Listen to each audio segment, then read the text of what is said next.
Library হয়েছে শুরু করতে পারেছেন। আসসালামু আলাইকুম প্রিয় চিকিৎসক বৃন্দ। আশা করছি আপনারা সবাই ভালো আছেন। Genesis mid term paediatrics team কর্তৃক আয়োজিত আজকে মডেল মক বেসে ওরিয়েন্টেশন প্রোগ্রামে আপনাদের সবাইকে স্বাগত জানাচ্ছি। আমি আপনাদের সাথে আছি পিডিয়াট্রিক্স মিড টার্ম পিডিয়াট্রিক্স এর কোঅর্ডিনেটর হিসেবে ডাক্তার আবুজার গিফারি। আমি মিড টার্ম পাস করেছি জুলাই 22-এ এবং বর্তমানে অ্যাডভান্স ট্রেনিং পিডিয়াট্রিক কার্ডিওলজিতে আছি। তো প্রিয় চিকিৎসক বৃন্দ, তো আজকে থেকে আমাদের নতুন একটা যাত্রা শুরু হচ্ছে। খুব স্বল্প সময়ের যাত্রা যদিও, কারণ আমাদের হাতে সময় যদি বলি যে খুব কম ১ মাস ১০ দিন মতো সময় আছে বা তারও কম। তো এখন এই লাস্ট মোমেন্টে এসে আমাদের এই মডেল মক ব্যাচটা আশা করি আমাদের প্রিপারেশন এর ক্ষেত্রে অনেক বেশি ভূমিকা রাখবে। তো এই মডেল মক ব্যাচে তারা কেন এনরোল হয়েছেন, এই উদ্দেশ্য কি, এগুলো সম্পর্কে যদি আমি একটু বলতে চাই তাহলে আপনারা মোটামুটি আমাদের মানে আপনাদের ওয়ার্ডে আপনারা রেগুলার ডিউটি করেছেন। আমাদের seminar, presentation, clinical case, journal সবকিছু মিলিয়ে আপনাদের ভালো একটা অভিজ্ঞতা আছে আশা করি। তো এখন লাস্ট মোমেন্টে একটা জিনিস মনে রাখতে হবে যে practice makes a man perfect. অর্থাৎ আমি যতই ভালো প্রিপারেশন নিই না কেন, যদি সেটা আসলে যাচাই না করা হয় তাহলে সেখানে একটা মেজর গ্যাপ থেকে যায়। অ্যাকচুয়ালি নিজেকে যাচাই করার জন্যই আমাদের আজকের এই আয়োজন আপনাদের সাথে, যে মডেল মক ব্যাচ। তো মডেল মক ব্যাচে আসলে কি থাকছে আমাদের এই ব্যাচে আপনাদের জন্য, সেটা সম্পর্কে একটু আইডিয়া দিব আপনাদেরকে। আমি আমার একটা স্ক্রিনটা একটু শেয়ার করতেছি। ওকে। তো আশা করি আপনারা স্ক্রিনটা দেখতে পাচ্ছেন। দেখেন আমাদের এখানে ডেট সহ একটা শিডিউল দেওয়া আছে। তো এই শিডিউলটা চেঞ্জ হতে পারে ইমার্জেন্সি সিচুয়েশনে, তবে সিলেবাসটা সেম থাকবে।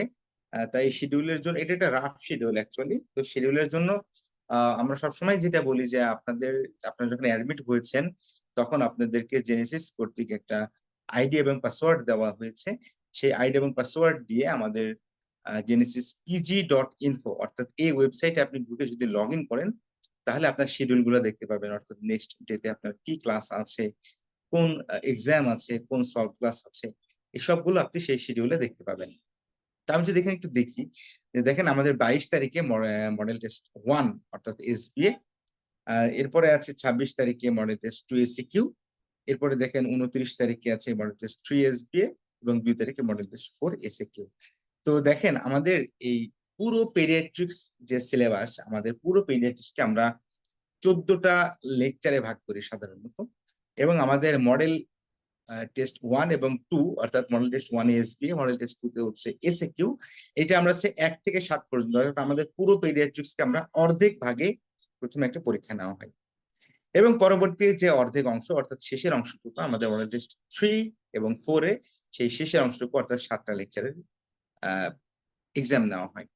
তাহলে কি হলো আলটিমেটলি, তাহলে দেখেন আমাদের টোটাল সিলেবাসটা আমরা একবার ধরতে যাওয়ার আগে আমাদের অর্ধেক অর্ধেক করে আমরা যদি এক্সামটা দিই তাহলে আমাদের যে সেন্সিটাইজেশনটা একটু ভালো হবে, আমরা প্রিপারেশনের জন্য একটা ভালো সময় পাবো আশা করি। এবং দেখেন আমাদের এখানে মক টেস্ট 1 যেটা 16 তারিখে হবে এবং 19 তারিখে যেটা দেওয়া আছে সেটা হচ্ছে মক টেস্ট 2। তো দেখেন মক টেস্ট 1 হচ্ছে শুধু এসপি এবং মক টেস্ট 2 হচ্ছে শুধু এসিকিউ এর উপরে। এবং এই দুটো পরীক্ষা হবে ফুল সিলেবাসের উপরে, কিন্তু এই জিনিসটা একটু মনে রাখতে হবে যে ফুল সিলেবাসের উপরে আমাদের পরীক্ষাটা হবে। তখন কি হবে, তাহলে আপনি নিজে বিসিপিএস স্ট্যান্ডার্ড অর্থাৎ বিসিপিএস এর মতো করে আপনি ফুল সিলেবাসে পরীক্ষা দিতে পারবেন। এবং সেক্ষেত্রে আমাদের এক্সামের সময়গুলো 3টা থেকে 6টা পর্যন্ত থাকে সাধারণত। এবং এরপরে যে জিনিসটা হবে ইম্পর্টেন্ট, সেটা হচ্ছে আমরা মানুষ।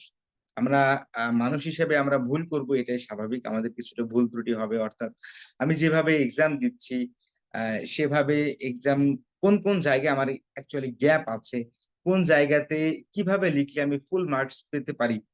তো এই জিনিসগুলোর জন্য আমাদের এক্সক্লুসিভ সলভ ক্লাস আছে, যেটা আপনারা অফলাইন এবং অনলাইন লাইভ দুটি করতে পারবেন। অফলাইনে যদি করতে চান সেক্ষেত্রে আমাদের কাটাবনে আসতে হবে।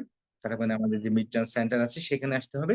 আর যদি আপনি অনলাইন লাইভ করতে চান তাহলে পৃথিবীর যে কোনো জায়গা থেকে আপনি নির্দিষ্ট সময়ে সেই অনলাইন লাইভ ক্লাসটি আপনি করতে পারবেন। এখন আসেন এই ক্ষেত্রে আপনি যখন সলভ ক্লাসটি করবেন তখন আমাদের মেন্টর আপনাকে সুন্দর করে এই যে কোশ্চেন গুলো সম্পর্কে একটা ডিটেলস একটা ধারণা দিবে। পাশাপাশি এই কোশ্চেনের যে টপিকস গুলো আছে এই টপিকস গুলোর উপরে আর কি কি বিষয় আপনার এমফাসিস দেওয়া দরকার, কোন কোন বিষয়ে আপনি গুরুত্ব দিবেন, সেই জিনিসগুলো আপনাকে ইন টোটালি বোঝাই দিবে। তো সব মিলিয়ে আমরা আশা করছি যে আমাদের 4টি মডেল টেস্ট এবং 2টি মক টেস্টের মাধ্যমে আপনার প্রিপারেশন যে পর্যায়ে আছে সেখান থেকে আরো বেশি আরো অনেক দূরে এগিয়ে যাবে। সম্মানিত চিকিৎসক বৃন্দ, আপনারা জানেন যে আসলে বিসিপিএস কিন্তু আনপ্রেডিক্টেবল। অর্থাৎ দেখা যায় কোনোবার বেশি পাস করছে, কোনোবার কম পাস করেছে। এটা পার্ট 1 বা মিড টার্ম যেকোনো ক্ষেত্রে বলেন না কেন। তো এখন আপনার বেলায় কি কম পাস করবে নাকি বেশি পাস করবে এটা কিন্তু আ আগে থেকে আসলে ভাবার কোনো সুযোগ নেই। তো আমরা সবসময় যে জিনিসটা বলি যে আপনি যদি কঠিন প্রস্তুতি নেন তাহলে যুদ্ধটা আপনার সহজ হবে। এজন্য আমরা আমাদের পক্ষ থেকে সর্বোচ্চটুকু প্রিপারেশন নিব। যাতে আ কোশ্চেন যদি কঠিনও হয়, আমি যদি বলি যে জুলাই ২২ এ কিন্তু আমাদের প্রায় আ 48% অকৃতকার্য হয়েছিল। জুলাই ২২ এ। 52% পাস করছিলাম। তাহলে দেখেন এখানে কিন্তু মানে অকৃতকার্যের পরিমাণ কিন্তু হিউজ। কিন্তু ওইবারে যারা পাস করছে, আমরা যদিও পার্সেন্টেজ করতেছি সংখ্যার উপর ভিত্তি করে যে এত পার্সেন্ট পাস করছে, এত পার্সেন্ট ফেল করছে। কিন্তু দেখেন যিনি পাস করছেন উনি কিন্তু 100% পাস করছেন। আবার যদি বলি জানুয়ারি ২৫ সেশনে কিন্তু আমাদের পাস করছে অনেকজন ডাক্তার পাস করেছেন। যার মধ্যে জেনেসিসে যারা অ্যাডমিট ছিলেন 100% পাস করছেন সবাই জেনেসিসে। তো দেখেন এই যে জানুয়ারি ২৫ সেশনে যারা পাস করেছেন, অনেক বেশি পাস করেছেন আমরা বলতেছি। কিন্তু দেখেন এর মাঝেও দুর্ভাগ্যজনকভাবে যে ৩ জন বা ৪ জন ফেল করেছেন, তারা কিন্তু 100% ই ফেল করেছেন। তাদের কিন্তু অ্যাচিভমেন্ট এখানে খুব বেশি নাই। 0 বলা যায়। তাহলে দেখেন এক্ষেত্রে এজন্য আমরা সবসময় বলি যে আপনি কত পার্সেন্ট পাস করলো বা কোশ্চেন গতবার কঠিন হইছে বা সহজ হইছে, এবার কেমন হবে, কঠিন নাকি সহজ? এভাবে আসলে চিন্তা করার কোনো সুযোগ নেই। আপনি আপনার প্রস্তুতিটা ভালোভাবে নিবেন। আপনার প্রস্তুতিটা সর্বোচ্চটুকু রাখবেন।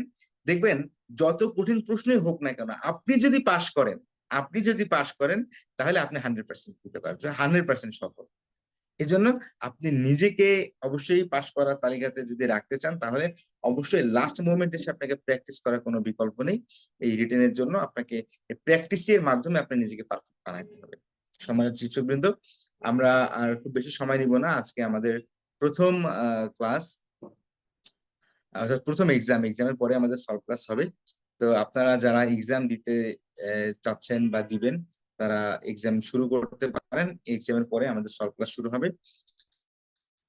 তো আমরা আশা করছি যে আমাদের এবং আপনাদের সম্মিলিত প্রচেষ্টার ফলে এফসিপিএস মিড টার্ম পিডিয়াট্রিক্স পরীক্ষাতে আপনারা সকলেই কৃতকার্য হন। আমাদের পক্ষ থেকে সর্বোচ্চ চেষ্টা এবং দোয়া থাকবে এটাই।